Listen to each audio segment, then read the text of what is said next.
everybody, welcome to the Illuminate Update on Facebook. We're just having a quick time to look back at this week's lesson and to learn and dig a little deeper into what God has us to learn during this Easter series, Love Wins. This week, of course, we looked at the cross of Jesus. We looked at all of the beating and the abuse and all of the insult that was hurled upon him as he went to the cross. But ultimately, we were looking at what does the cross mean, not just in salvation, but what does the cross mean in how we live our lives today and how we live our lives tomorrow. And so we looked at all the abuse that was heaped on Jesus, that he was beaten, mocked, spit on, crucified, killed, left naked to die. And what was Jesus's response when he was treated like this? How did Jesus respond to his abusers? How did he respond to his disciples who betrayed him and who denied him and who left him to die? Jesus had choices, and he always chose love. We see Jesus choosing to forgive. We see Jesus inviting people into the kingdom.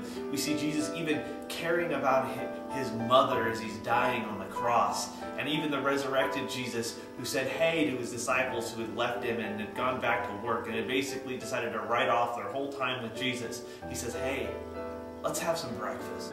We know that the cross then is actually God's way of changing how the universe works, because Jesus died without any sin. Good defeats evil in one decisive action. Paul talks about this in Colossians 2:15, where he says, and having disarmed the powers and authorities, he made a public spectacle of them, triumphing over them on the cross. The person who looked like the loser becomes the winner, and the person who looks like the winner becomes the loser, because Jesus is raised from the dead. If you do the worst possible thing to somebody, you kill them, and yet they still live, then they win. Jesus wins, and in Jesus' victory over death and sin, we actually learn that love, in fact, wins. It's the new way the universe works. When we could choose hate, instead we choose love, because ultimately love will always win, and Jesus proves that on the cross. The cross is God's way of saying love wins. So my question to you today is, where in your life are you not letting love win?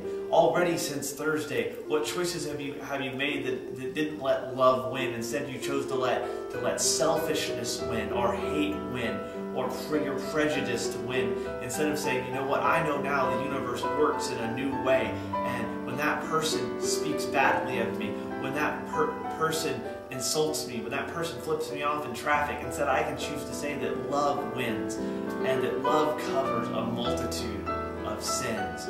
So love wins. Love always wins. And let love win this week, wherever you find yourself.